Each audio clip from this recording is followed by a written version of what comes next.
കല്യാണമൊക്കെ കഴിഞ്ഞ് ബിന്ദിനെ വീട്ടിലേക്കാക്കി കൊടുക്കണ ഒരു ചടങ്ങുണ്ടായിരുന്നു കേട്ടോ. ഓള് ഞങ്ങൾ ചെല്ലണതിന് മുന്നേ തന്നെ അവിടെ വീട്ടിലെത്തിയിട്ടുണ്ടായിരുന്നു.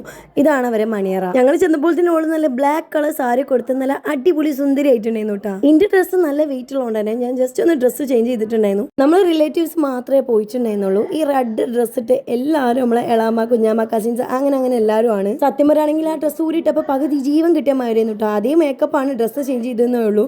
ബിന്ദി അങ്ങനെ വന്ന് കുറച്ച് സംസാരിച്ചിട്ടുണ്ടായിരുന്നു. നമുക്ക് വെൽക്കം ഡ്രിങ്ക് ആയിട്ട് ഒരു ജ്യൂസൊക്കെ ഉണ്ടായിരുന്നു. അങ്ങനെ ഫുഡ് അടിയൊക്കെ കഴിഞ്ഞ് നമ്മൾ കുറച്ച് നേരം അവിടെ ടൈം സ്പെൻഡ് ചെയ്തിട്ടുണ്ടായിരുന്നു. ഉമ്മ പോരാൻ നേരത്ത് നല്ല കരച്ചിലും പിടിച്ചിലൊക്കെ ആയിരുന്നു കേട്ടോ. സാധാരണ പെൺകുട്ടികളെ കെട്ടിച്ച് വിട്ടിട്ടുണ്ടെങ്കിൽ ഇമ്മാർക്ക് അറിയുന്ന സെയിം കരച്ചിൽ തന്നെ. എനിക്ക് ചെറിയ സങ്കടം വന്നെങ്കിലും ഞാൻ പിടിച്ചു വെച്ചു എന്നുള്ളതാണ് സത്യം. അമ്മയാണെങ്കിൽ ഓഡിറ്റോറിയത്തിൽ നിന്ന് പറഞ്ഞേക്കുമ്പോൾ കരയാതെ ഓളെ വീട്ടിൽ വന്നിട്ട് പോവാൻ നേരത്താണ് കരഞ്ഞത്. ഫസ്റ്റ് ബിന്ദിയും കരഞ്ഞിട്ട് ഓളെ മേക്കപ്പ് ഒക്കെ പാടി കൊളായിട്ടുണ്ടായിരുന്നു. ഓള് കരയണെ കണ്ടിട്ട് അനസിന്റെ ഓളെ വെല്ലിനെ ആശ്വസിപ്പിക്കാൻ ചെന്നു കേട്ടോ.